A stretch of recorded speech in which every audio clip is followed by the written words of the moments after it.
There have been too many stories.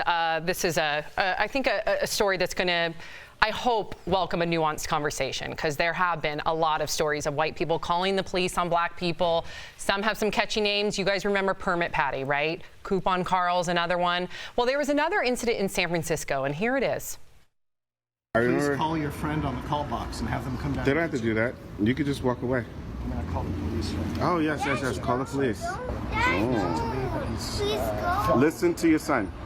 Daddy, go. It's the better. I agree with him, Daddy. It's the better. At Washington. Let's go. Please, I don't like this. I don't like He's this. standing in the lobby. Daddy, I don't like this. Let's go.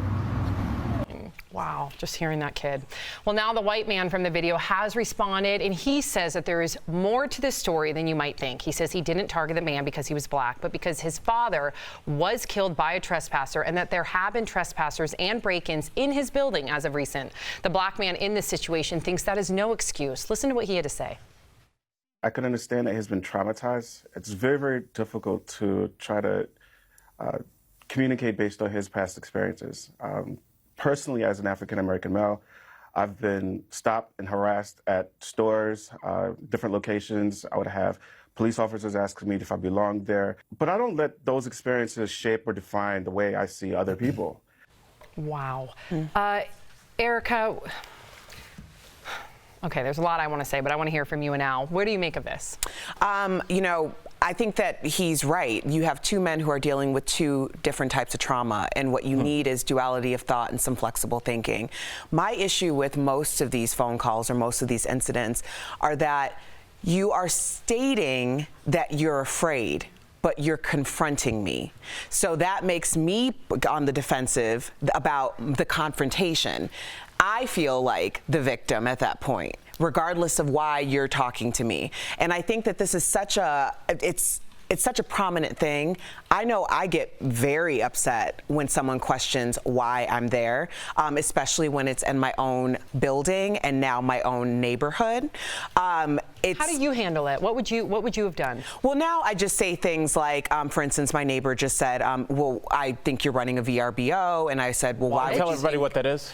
Vacation rental by owner. Wow. And I said, basically a fancy Airbnb for everybody. Right. Yes. And I said, well, why would you think I'm running a VRBO? And he said, well, there's a lot. I just assume because there's a lot of different people coming in and out of your home. And I said, well, we are a mixed race family, and we also are all inclusive to everyone. So yes, you will see a lot of people coming in and out of our home. So, you know, there are certain things that are triggers for people who have been traumatized, and I can understand there being trauma on both sides. I appreciate your dialogue, because I do see both sides to this one, but hearing that child completely rips my heart out. I mean, that child right there almost saw it for what it is. That child was able to separate himself, because he didn't have it, from the trauma of his father, right? He didn't have the trauma as the black man because he's a white kid.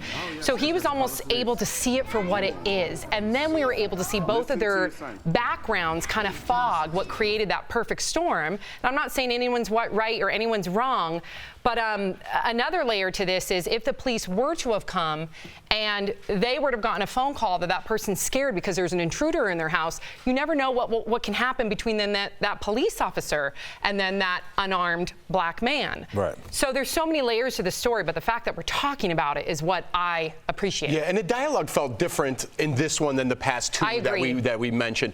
My thing is, how would you tell a black person, if I'm a white man, which I am, how would you tell a black person, like, we're not allowed to let anybody in this building, I can't let anybody into my high-rise? What would you say a proper way, like, to teach them a teaching moment? What would we say to somebody to say, because I would say the same thing. That was my issue, because you know, I think about my building. If there are, you know, where I live in the city, I live downtown, and there are a lot of people that are on drugs. There was a shooting there. Yeah. A day after but you our live break. in a nice place. It's just right outside your door. Yes, and literally right where that shooting happened, there's a door to where I live. You can't enter, but there's a door there. And so I am very cognizant of people trying to come in and out. We all know that there's probably somebody in my life that I would not like let into my building that is not a black man, far from it. So I think, like we keep saying, this is a different situation. We kind of talked about it yesterday when we talked about not throwing Aziz Ansari in with Harvey Weinstein. Because the optics kind of look the same and the story kind of sounds the same, we have to be careful not to throw this. Do we know what was in this man's heart? No. Do we know? I doubt this black man was doing anything wrong. It just might be a situation that looks like something we've seen before, right, but it's not what we've seen. So I do appreciate this conversation in that we're having sentences that involve commas. I can understand, but. I can see where he's coming from, but. So I like that. Beautifully said.